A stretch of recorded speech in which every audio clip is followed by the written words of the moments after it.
வணக்கம். இன்னைக்கு தாவைக்கா சார்பில் உறுப்பினர் சேர்க்கைக்கான பிரத்யேக கூட்டம் நடந்துச்சு. அதில் செயலியை அறிமுகப்படுத்தினாங்க, வரவேற்கத்தக்கது. அடுத்து மதுரைக்கு எப்போ வர போகிறாங்க அப்படிங்கிற விஷயங்களெல்லாம் சொன்னாங்க, எல்லாமே வரவேற்கத்தக்கது. ஏன்னா தாவைக்கால ஆரம்பத்துலேருந்து வைக்கக்கூடிய ஒரு விஷயம்னா எப்போ மக்களை சந்திப்பீங்க அப்படிங்கிற ஒரு கேள்வி வச்சுட்டு இருந்தாங்க. ஸோ இது எல்லாத்த பற்றியும் தான் இந்த வீடியோவில் பார்க்க போகிறோம். முதல்ல இங்கே அவங்க சொன்ன ஒரு விஷயம் என்னென்னா 1977லையும் 1967லையும் எப்படி எலெக்ஷன் நடந்துச்சு, அதில் எப்படி வெற்றி பெற்றாங்க அப்படிங்கிறது ஒரு எடுத்துக்காட்டு சொன்னாங்க. என்ன அப்படின்னா, ஊருக்கு ஊராக, அதாவது ஊருக்கு ஊர், வீதிக்கு வீதி, வீடுக்கு வீடு போய் மக்களை சென்றடையணும், நம்ம செய்யக்கூடிய விஷயமும் நம்ம பேசக்கூடிய இதுவும் அப்படின்னாங்க. ஸோ அது வரவேற்கத்தக்கதான். ஏன்னா ஒரு வீட்டுக்குள்ளே போகும்போது தான் அந்த வீட்டில் என்ன பிரச்சனைலாம் இருக்குன்னு தெரியும். வெளிலேருந்து பார்க்கும்போது ஓகேப்பா இந்த வீடு நல்லா வெள்ளை அடிச்சு சூப்பராக இருக்குது, இதில் எதுவும் பெருசாக பிரச்சனை இருக்காது, கொஞ்சம் பாஷாக தான் இருக்காங்க அப்படிங்கிறதான் தெரியும். ஆனால் வீட்டுக்குள்ளே வரும்போது தான் தெரியும், அப்பா என்னப்பா இவ்வளோ கஷ்டத்தோடு இருக்காங்க, என்னப்பா நீ சாப்பிடவே இல்லை அப்படிங்கிற ஒரு விஷயம் நம்ம வீட்டுக்குள்ளே போகும்போது தான் தெரியும். ஸோ இந்த விஷயத்தை தான் தாவைக்கா அட்ரஸ் பண்ணியிருக்காங்க. அதை முன்னெடுத்து தான் இந்த செயலியும் செயல்பட்டுருக்காங்க. இதில் பார்த்தீங்கன்னா உறுப்பினரை சேர்க்கறதெல்லாம் அதாவது எப்போதுமே பார்த்தீங்கன்னா ஒரு செயலியில் உறுப்பினர் சேர்க்கும்போது உங்களுடைய நம்பர், ஒவ்வொருத்தவங்களோட நம்பரும் சேர்த்து தான் சேர்க்க முடியும். ஆனால் இதில் ஒரு விஷயம் அப்கிரேட் பண்ணியிருக்காங்க. என்ன அப்படின்னா, ஒரு நம்பர் வச்சு 5 பேர் இணைத்திடலாம். ஸோ அப்பா அம்மா 2 பேர் என்னுடைய நம்பரை வச்சு ஒட்டுமொத்த குடும்பத்தையும் நம்மளால குடும்பம் இறைக்க முடியும். ஆகஸ்ட் 15லேருந்து குடும்பமாக இந்த செயலியில் சேர்ந்துக்கலாம். அதாவது இந்த அப்ளிகேஷனில் உங்களை நீங்கள் ரிஜிஸ்டர் பண்ணிக்கலாம். எப்படி ரிஜிஸ்டர் பண்ணிக்கலாம் அப்படின்னா, எப்படி நம்ம ரேஷன் கார்டில் குடும்ப தலைவி அவங்களுடைய பெயர் இருக்கும், அதுக்கப்புறம் குடும்பத்தில் உள்ளவங்களாம் அதுக்குள்ளே அடக்கமாக இருப்பாங்க.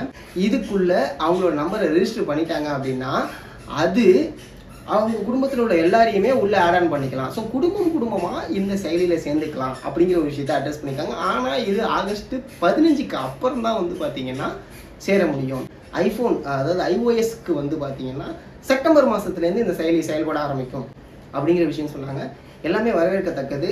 திரு விஜய் அவர்கள் பேசினதுமே வரவேற்கத்தக்கதாக இருந்துச்சு. ஏன்னா அவர் ஒரு விஷயத்திலும், அதாவது அண்ணா அவர்கள் சொன்ன விஷயத்தை அட்ரஸ் பண்ணி சொன்னதாக இருக்கட்டும், மக்களை எந்த அளவுக்கு அவர் பார்க்குறாரு, ஓகே நம்ம மக்களோட இணைஞ்சிருக்கணும், அங்கே அட்ரஸ் பண்ணணும் அப்படிங்கிற விஷயம். இன்னொரு விஷயம்னா, திரு விஜய் அவர்களுமே இந்த செயலியை அவருடைய கைபேசியில் இணைச்சிருக்காரு. அது மூலியமாக எங்கே பிரச்சனை நடந்தாலும், எந்த ஒரு சின்ன விஷயம் நடந்தாலும் உடனே அவர் அதை பார்ப்பார், அதை அட்ரஸ் பண்ணுவார் அப்படிங்கிற விஷயத்த இன்றைக்கி நடந்த கூட்டத்தில் சொல்லியிருந்தாங்க. வரவேற்கத்தக்கது தான். ஏன்னா ஒரு தலைவர் அப்படிங்கிறது எல்லாமே அவருக்கு தெரியுமா, போய் பார்க்க முடியுமாங்க தாண்டி அங்கே நடக்குது, அது அவருக்கு அட்ரஸ் ஆகுதா, அது எந்த வகையில் ஆகுது, அதுக்கு அவர் இன்னும் முன்னெடுக்க போகிறாரு அப்படிங்கிறத நம்ம எல்லாருமே எதிர்பார்க்கக்கூடியதான். அது நல்ல ஒரு விஷயந்தான், வரவேற்கத்தக்கது தான். எனக்கு இந்த இடத்துல ஒரே ஒரு கேள்வி இருந்துச்சு. என்ன அப்படின்னா, முந்தா நேத்தி 2 நாளுமே திருநெல்வேலியில் நடந்த இந்த கொலையை பற்றி, அதாவது கவின் அவர்களுடைய ஆணவ கொலை, அதை பற்றி தான் எல்லாருமே பேசிகிட்டு இருந்தாங்க. அதை எங்கேயாவது ஒரு இடத்துல திரு விஜய் அவர்கள் அட்ரஸ் பண்ணியிருக்கலாமோ அப்படிங்கிற ஒரு கேள்வி எனக்கு எழுந்துச்சு. இது எனக்கு தோணுன ஒரு விஷயம். உங்களுக்கு அது தோணியிருந்தது அப்படின்னா கமெண்ட் செக்ஷனில் நீங்களுமே சொல்லுங்கள், ஆமாம் இதை சொல்லியிருக்கலாம் அப்படின்னு சொல்லிட்டு. ஏன்னா இங்கே மக்களுக்காக செயல்படும் போது இப்போ நடந்துட்டு இருக்க ஒரு விஷயத்தை, அதுவும் கரண்ட்டில் இருக்கக்கூடிய ஒரு விஷயத்த கண்டிப்பாக பேசியிருந்திருக்கலாம். அதாவது பாஜக அரசு செய்கிறதையும் திமுக அரசு செய்கிறதையுமே அதை அட்ரஸ் பண்ணி போட்டிருந்தாங்க. 2 பேருமே கூட்டணியாக சேர்ந்து தான் இங்கே சில விஷயங்கள் செஞ்சுட்டு இருக்காங்க அப்படிங்கிறத அட்ரஸ் பண்ணியிருந்தாங்க. அதை தாண்டி அஜித் அவர்களுடைய கொலை வழக்கையும் அதில் அட்ரஸ் பண்ணியிருந்தாங்க, வரவேற்கத்தக்கது. இப்போ நடந்தது தானே கவினோடது, அதையும் அட்ரஸ் பண்ணல அப்படிங்கிற ஒரு கேள்வி ஒரு சாதாரண மக்களாக எனக்கு எழுந்துச்சு. ஒரு லேமேனோட குஷினா இதை நீங்கள் எடுத்துக்கலாம்னு நினைக்கிறேன் நான். இது தவறா அப்படின்னு கேட்டால், இது தவறாக இருக்குப்பா அப்படின்னு நீங்கள் சொன்னீங்க அப்படின்னா அதை நான் அக்செப்ட் பண்ணிக்கிறேன். இங்கே எப்படி பேச முடியும் அப்படின்னு சொன்னீங்கன்னா நான் அக்செப்ட் பண்ணிக்கிறேன். அதே சமயம் இங்கே ஏன் பேசக்கூடாதுங்கிற ஒரு கேள்வி இருக்குது. ஏன் அப்படின்னா, நீங்கள் மக்களை சந்திக்கிறீங்க, அக்செப்டபிள். அடுத்து மக்களை சந்திக்க தான் போகிறீங்க, தொடர்ச்சியாக மக்களோட குரல் கொடுக்க போகிறீங்க, எல்லாத்தையுமே நான் வரவேற்கிறேன். இந்த காணொலியும் மக்களே தானே போய் சென்றடையுது, அது ஒரு விஷயம் இருக்குல்ல. ஏன்னா இது வித்தவுட் மீடியாவில் உங்களுக்குள்ளேயே நடந்த ஒரு விஷயமா இருந்துச்சுன்னா ஃபைன், நீங்கள் அங்கே என்ன பேசுனீங்கன்னு எங்களுக்கு தெரியாது, அதை நம்ம திருச்சி பேச முடியாது. பட் இது மக்களை சென்றடையும் போது இதை பற்றி நம்ம பேசினா மக்களுக்கு ஓகே, இவர் நல்லா பேசுகிற, இவர் இது அட்ரஸ் பண்ணியிருக்காருப்பா அப்படிங்கிற ஒரு விஷயம் தெரியும் அப்படிங்கிற ஒரு கேள்வி தான் எனக்குள்ளே இருந்துச்சு. இன்னொன்று, டக்குன்னு நம்ம சேஞ்ச் ஆக முடியாது இல்லை. ஏன்னா இப்போ வரைக்கும் நடந்துக்கிட்டே இருக்குது, அங்கே பேச்சுவார்த்தை நடந்துக்கிட்டு இருக்குது. 6 லட்சம் பணம் கொடுக்குறாங்க, எங்களுக்கு நிதி வேணாம், நீதி வேணும்னு அவங்க அப்பா பேச, அதை கவினோட அப்பா பேசுகிறதா இருக்கட்டும், அதை அப்படியே சேஞ்ச் ஓவர் பண்ணுற மாதிரியான இங்கே சோஷியல் மீடியாவில் ஒரு விஷயம் நடந்துக்கிட்டு இருக்குது. என்னென்னா அந்த கவினுடைய காதலின்னு சொல்லப்படக்கூடிய பெண்மணி கிட்ட தனியாக விசாரணை பண்ணும்போது நான் அவனை காதலிக்கவே இல்லை அப்படிங்கிற ஒரு துண்டு செய்தி நம்ம வந்து பார்த்துருப்போம், பத்திரிகை ஊடகங்களில் வந்துச்சு. அந்த செய்தி தவறான செய்தி, அதை பரப்பாதீங்க அப்படிங்கிற ஒரு விஷயமே வெளில வந்துக்கிட்டு இருக்கு. ஏன்னா இது வந்து மடை மாற்றுறதுக்கான ஒரு வேலையாகிடும். நம்ம எதுக்காக போராடுறோமோ அந்த விஷயம் முன்னாடி வராமல் வேற ஒரு விஷயம் உள்ளே வந்து இதை கலைச்சிடும் அப்படிங்கிற ஒரு கேள்வி எல்லாருக்கிட்டையும் வந்துக்கிட்டு இருக்கு. தயவு செஞ்சு அந்த ஒரு விஷயத்த பண்ண வேணாம். ஏன்னா இங்கே அவங்க அப்பா ஆவேசத்தை பேசின ஒரு காணொலியை போட்டு பாருங்க இவர் எப்படி பேசுகிறாரு அப்படிங்கிற ஒரு கேள்வி இருக்குது. அப்படி பேசிக்கிட்டு இருக்காங்க. அதே மாதிரி இங்கே பாருங்க லவ்வே பண்ணல ஆனால் இந்த பையன் அப்படி பண்ணிட்டான் அப்படிங்கிறதா இருக்கும். அதே சமயம் அந்த பெண்ணுடைய புகைப்படத்தை போட்டு இது இது இது என்னை பொறுத்த வரைக்கும் மேபி தவறுன்னு தான் நினைக்கிறேன். என்னை பொறுத்த வரைக்கும் மேபி தவறு தான். ஏன் அப்படின்னா நம்ம எதுக்காக இந்த குரல் கொடுத்தோம், ஜஸ்டிஸ் ஃபார் கவின் அப்படிங்கிறத எதுக்காக நம்ம சொன்னோம் அப்படிங்கிறத மடைமாற்றம் வேணாம், அந்த விஷயத்தில் நம்ம போராடுவோம்.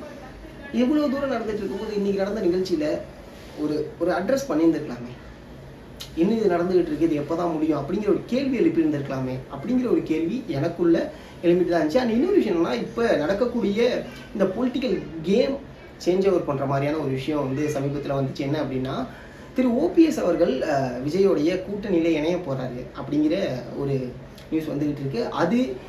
அதை பற்றின அஃபிஷியலாக இருக்கக்கூடியது மேபி நாளைக்கு வரலாம், இல்லை வருங்காலத்தில் அது தெரிய ஆரம்பிக்கலாம், ஒரு நாட்களில் தெரிய ஆரம்பிக்கலாம். அப்படி இணைஞ்சா எந்த அளவுக்கு ப்ளஸ் அப்படிங்கிறத நம்ம பார்த்துக்கலாம்.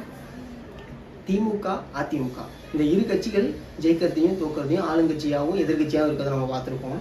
இந்த எலெக்ஷன் ஹை ப்ரெஷர் யாருக்கு அப்படின்னு பரவலாக பேசப்படுறது என்னென்னா, அதிமுகவுக்கு தான் ஹை ப்ரெஷர். ஏன் அப்படின்னு நான் சொல்கிறேன். தாவேகா முதலமைச்சர் ஆகி திமுக எதிர்கட்சி ஆயிடுச்சுன்னா அதிமுக மூன்றாவது கட்சி ஆகிடும். அதே திமுகவுக்கும் ஒரு ப்ரெஷர் இருக்குது.